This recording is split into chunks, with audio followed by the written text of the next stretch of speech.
Tsy emtra ny fanatanterahana ny fifidianana senatorialy ny fa7 ny volana desambra ho avy zao hoy ny filohan'ny seni na dia eo aza ireo milazany amin'ny tokony ikitiana ny lalàna. Isan'ireo mpanao politika ny lazany amin'ny tokony jerena izay lalàna momba ny fifidianana senatorialy izay ny prime ministre teo aloha Omer Berzika. Olana eo amin'ny fandaminana no nambarany fa mety hipetraka manoloana izao fikarakarana ny fifidianana izao. Ny zavatra mahagaga amin'ny fanambarana nataony Andriamatoa Hery Rakotomanana présidentseny dia le milaza hoe noho ny lisy mpifidianana noho ny zao fomba ahoana mahavita mampifidy olona tsy fantatro 2 millions plus 4 millions d'électeurs moa ny atao amintsika 6 millions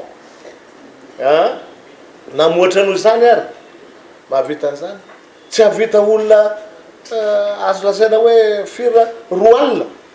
Itsakilan'izay anefa ny filohan'ny seni ankehitriny Andriamatoa Hery Rakotomanana ny laza fa tsy ova intsony izay lamina efa napetraka mba tsy voana amin'ny lalàna. Arak'izany hotazomina amin'izay efa voalaza ny lalàna ny fomba natanterahana ny fifidianana olona ho avy io. Ratsivina isan'ny nampametra-panontaniana maro ny amin'ny nametrahana ny birao fandatsaham-bato isaky ny commune. Antony ara-teknika no nandraisana izay fepetra izay raha ny fanazavana hatrany.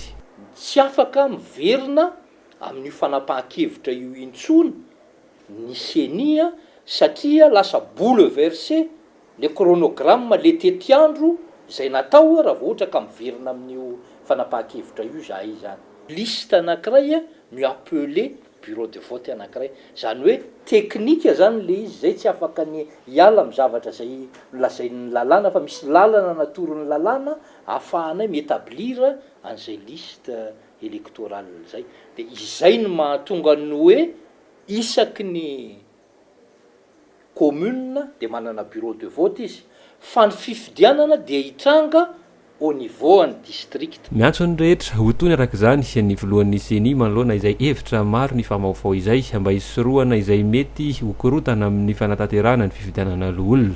Ny fitsanganan'ny antenimera ndoolona izay ahafahana mameno ireo androm-panjakana eto anatin'ny repoblika faefatra.